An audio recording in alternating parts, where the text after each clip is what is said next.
6 state lottery offices will be closed, including branches at Newcastle and Katara. About 16 permanent and casual employees will be affected locally, although the government says all full-time employees will be relocated in the public service. Lottery office managers are not permitted to discuss the privatisation option with the media. Competition from newsagents has made the offices less than viable for the government, but in a statement released today, New South Wales Chief Secretary and Tourism Minister Gary West says the option to privatise was offered in view of the concern shown by staff members at the outlets. It's understood staff have about 12 months to decide to operate the offices either as private partnerships or a corporation. In the meantime, lottery officials will visit the branches to discuss staff relocation.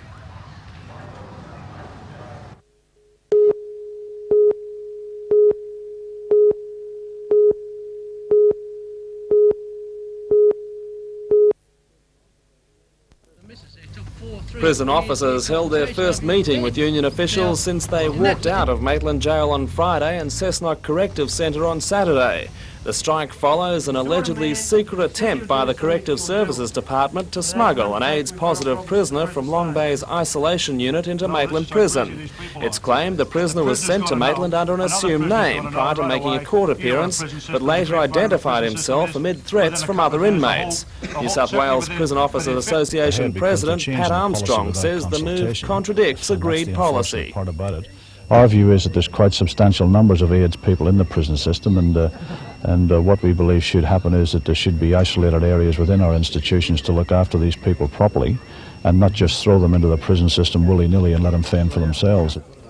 Union members will stay out until Wednesday morning when they hold another meeting. In the meantime, the officers are seeking talks with the Corrective Services Minister. However, Mr Yabsley says he won't talk until the prison officers return to work. Mr Armstrong says the Corrective Services Department must recognise the dangerous ignorance and bigotry among prison inmates before attempting to integrate AIDS sufferers. We've got an obligation to look after prisoners, and we accept that. But there's ways of doing it, and the ways of doing it in our view is to isolate them in their own area, give them proper medical treatment, proper counselling, de-traumatisation programs for them. I mean, what we're talking about here is a death sentence, and really a little bit more compassion from the department would be certainly called for in this instance. Until the dispute is resolved, police will guard the prisons. At present, 2 shifts of 14 police are working at each jail, significantly reducing the number available for regular duties in the Maitland district. In the meantime, prisoners at Cessnock and Maitland jails will spend most of their time in their cells under supervision of a skeleton staff of non-union executive prison officers. It's understood those officers do have support from other prisons in New South Wales, but the exact number remains a secret for security reasons. The prisoner at the centre of the dispute remains in Maitland Jail tonight. He's being held in isolation in the prison's medical centre awaiting transfer on Wednesday. I'm Tom Hilston reporting for NBN News.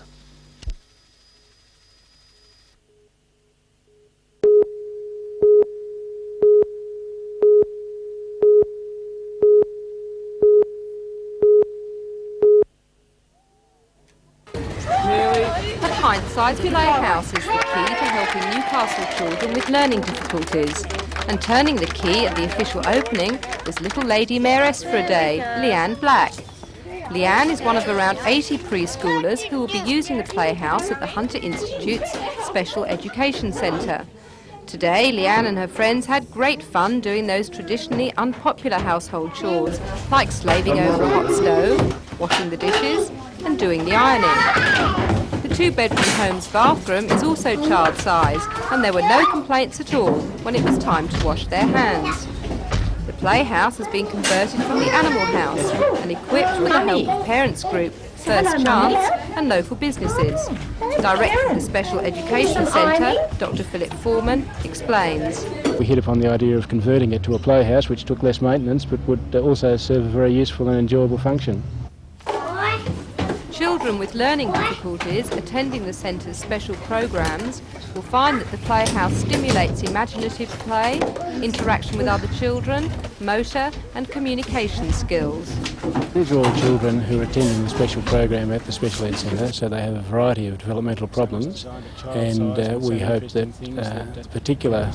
each particular child has different problems, so we hope that there'll be something there for each child. If a child has a language difficulty, well then they'll be language stimulated. Children who have motor problems and so on are inspired to move around by the interesting nature of the Playhouse, so there's a little bit there for everyone.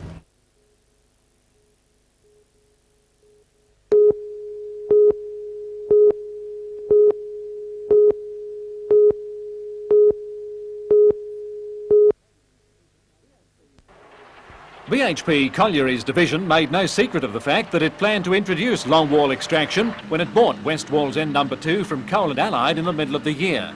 Today, General Manager Jim Lewis called a news conference to put the company's case. He said much of the land in question is rural, a good part of it owned by BHP, but most is sparsely populated. But there are exceptions: Seam Street at the eastern extremity of Holmesville, the Barnsley School and some rural properties. The residents are naturally concerned, and largely concerned about the uncertainty about just knowing exactly what impact this will have. But we have had no major adverse reaction, merely that a number are obviously concerned, would rather that it didn't happen. BHP plans to begin longwall operations early next year, initially mining a 120-metre wide band from north to south, taking 6 months to extract 700,000 tonnes. Other panels will then be mined over the next 6 years, yielding 10 to 12 million tonnes. And to deliver it to the company's Macquarie washery, it proposes an overland conveyor from the pit head. Mr Lewis says the 150 trucks a day which use roads in the Barnsley area will disappear, improving the amenity for people living in the region. BHP plans further meetings with residents and groups to explain its intentions, saying reaction from people so far has been mixed, but mainly acceptance. Operate, and we have a program.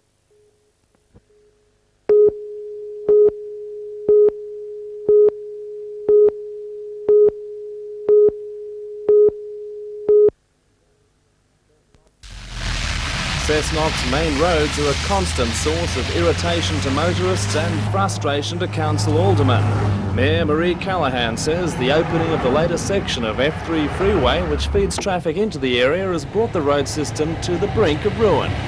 Our roads are being treated as a de facto national highway. Roads that were built for light traffic are being used by convoys of laden semi-trailers. Now, for every semi-trailer that goes over our roads, it does the damage of 10,000 cars. Aldermen say they're sick of taking the blame for the condition of the roads when the responsibility for funding rests with the state. Oh yes, the people have always blamed council. Always will. Travellers come through town, tourists say, don't you pay your rates here? The Mayor believes she's found the way to take the heat off council and at the same time put more pressure on the government. We'll be moving a resolution that we put signs up on all of our main roads stating that they are not council roads, they are state government roads. So virtually to embarrass the government into doing something? Well, and to let people know it's not council's fault. We're trying. We've been trying for 40 years. If the meeting supports her motion, a new phase will begin in the long-running battle between Cessnock and the state government.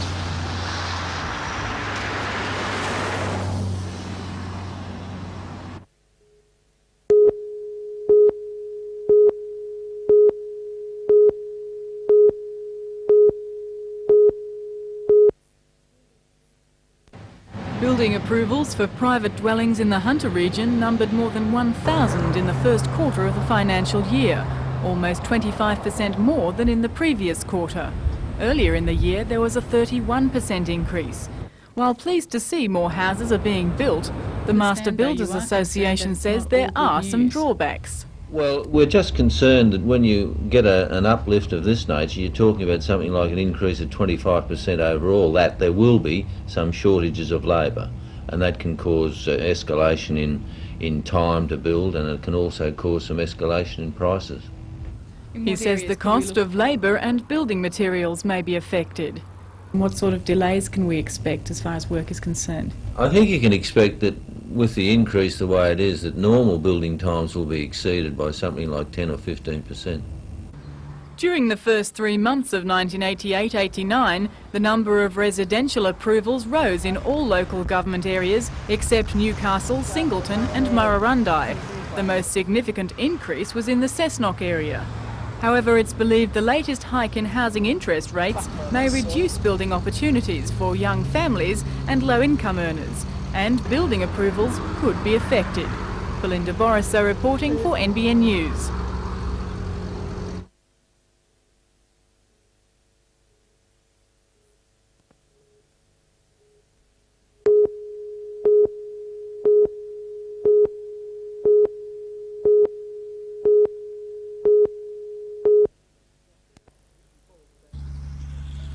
Paul Stanley and Scott McConaughey began their mammoth task at 5:30 this morning and won't finish it until the last rays of light disappear tonight. Every 6 minutes on average, the two complete a circuit from plane to chute and back to Earth, a change of parachute and into the skies again.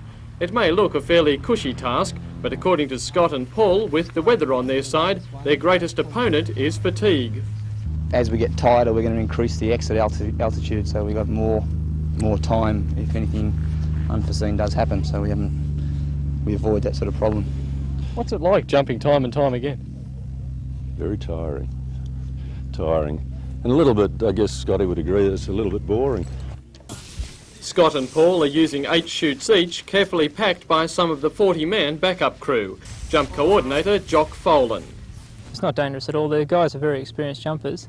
The gear they're using operates exactly the same in its emergency procedures, so they haven't got to change their sequence of using one type of rig to another. The Jumpathon was organised by the Newcastle Sport Parachute Club to raise money for the Autistic Association of New South Wales. If Scott and Paul reach their target of 100 descents, the day will yield around $10,000. Meanwhile, at Cessnock Airport, the Australian Air League cadets were preparing for more conventional flight. The league, established in 1933, caters for children between 9 and 18 who want to learn to fly. Instructors volunteer their time and services, and the league says its cadets can gain their restricted licence for less than half what it would cost commercially. Today was the first annual wing parade of the 4 Hunter squadrons: Newcastle, Cessnock, Singleton and Maitland. Also on parade, the recently formed Girls Squadron, a first for the region. However, the league says its emphasis is totally on flying, and accordingly, after the drill, almost all cadets had the chance to partake in their first love.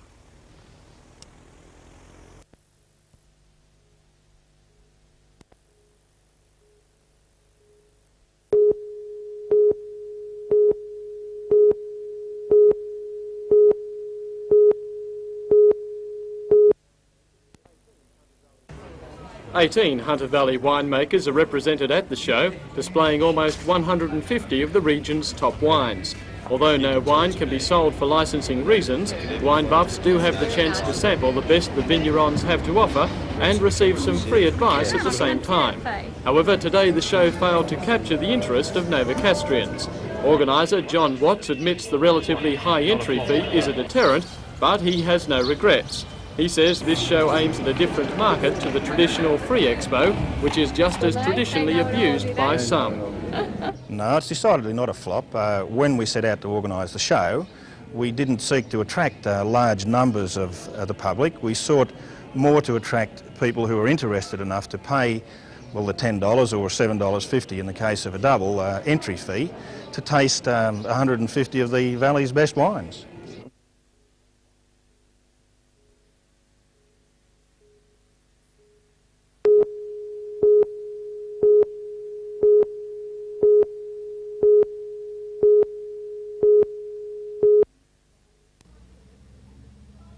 Pedestrians, drivers and passengers are all at risk. In fact, the most common cause of death for people under 45 is a road crash. In a bid to change this, the federal government has compiled road safety kits for distribution to local government bodies throughout Australia. They contain resource material that community groups can use to set up safety strategies. In a handover ceremony this morning, Cessnock became the first city to receive the kit. Minister for Land Transport Bob Brown presented the package to Mayor Marie Callaghan. Belinda Clark from Bellbird Public School also received a cycle helmet and a kit for her school. Mr Brown, a former mayor of Cessnock, took the chance to condemn the state of the region's roads. He said the federal government must accept responsibility for the incomplete national highway spilling traffic onto local roads, already in poor condition because of bad planning by the DMR and lack of funds from the state government. Mr Brown pledged that action will be taken. Well, I'm going back to Canberra this afternoon, and I've indicated that I'll be advising my department that unless there is some assistance given to Cessnock, I may well encourage the Cessnock Council to opt out of its responsibility as far as main roads are concerned, because it simply doesn't have the personnel, it doesn't have the equipment, it doesn't have the time to maintain that road. It's falling apart. It's falling apart. And I don't think this area should cop it, and I don't believe that council should be expected to carry the can for something which is quite clearly beyond its control.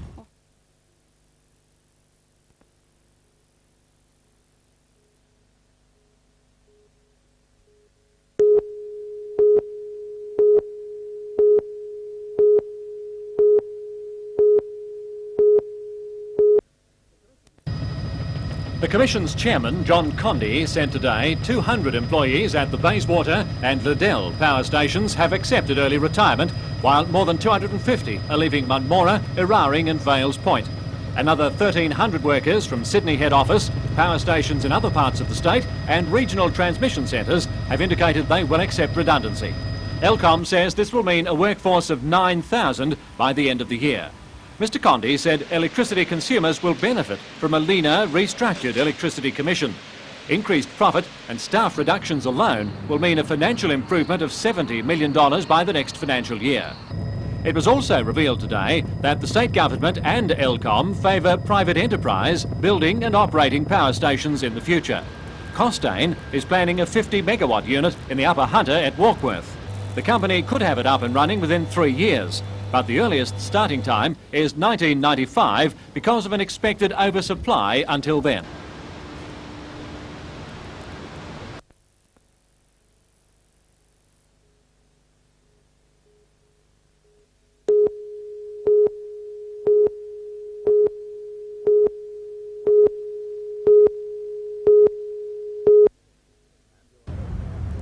Ambulance paramedics expected a car accident to be the most likely occasion when morphine would be required. Previously, they would have lost valuable time finding a doctor and arranging authorisation to administer the drug. Under new rules being trialled in a Hunter, the decision is left to the paramedic in the field. The driver of this vehicle suffered a fractured right thigh and ribs after a collision with a truck at the corner of Ingle Street and the Industrial Highway. Paramedics were reportedly pleased with the effect of the drug in relieving the man's pain and making his extraction from the wreck a less harrowing ordeal. He remains in Royal Newcastle Hospital this evening in a serious but stable condition. Police are seeking witnesses to the accident.